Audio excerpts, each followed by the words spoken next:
Miller versus Dover Area School Board, and Association of Christian Schools International versus Roman Stearns. All right, you are also a member of the Discovery Institute. Is this also correct? I'm a senior member of the Objection, Institute. Your Honor. All of these questions are leading. Objection is sustained. Please restate your question. All right, I'll just move on to the next question. So you are a fairly active advocate of intelligent design. This is known, correct? Yes, I am.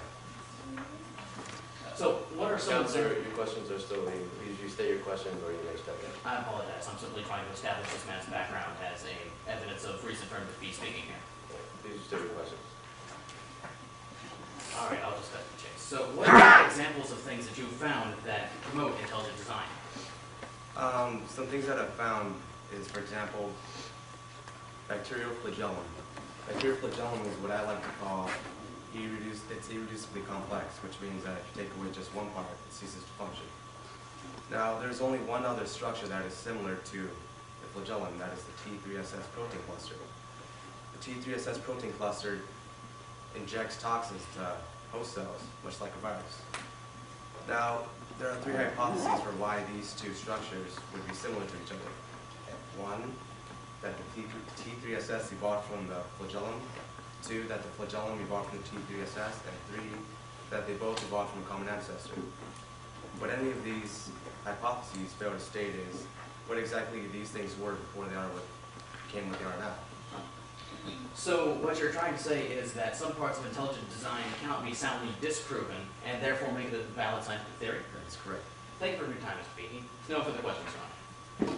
Leave let's come up with the prosecution.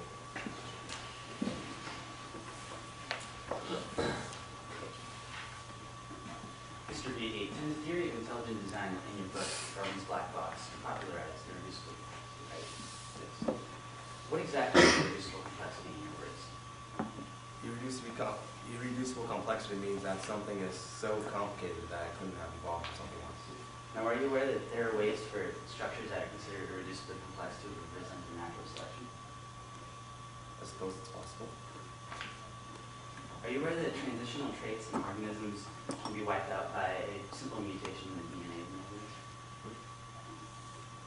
And are you aware that evolution can be subtracted? By that I mean that an organism can lose any trait that it has gained throughout its process of evolution? I am not an expert on evolutionary theory, so I will be able to answer.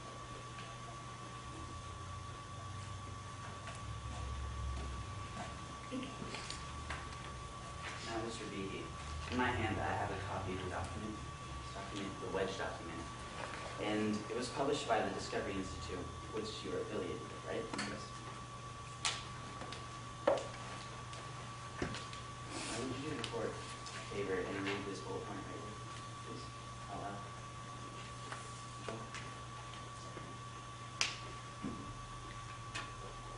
To replace materialistic explanations with a theistic understanding that nature and human beings are created by God. Now, this document right here is basically an overview of the plan the Discovery Institute had to try to push their intelligent design beliefs on schools around the country. And it has 5-year overviews, 20-year overviews.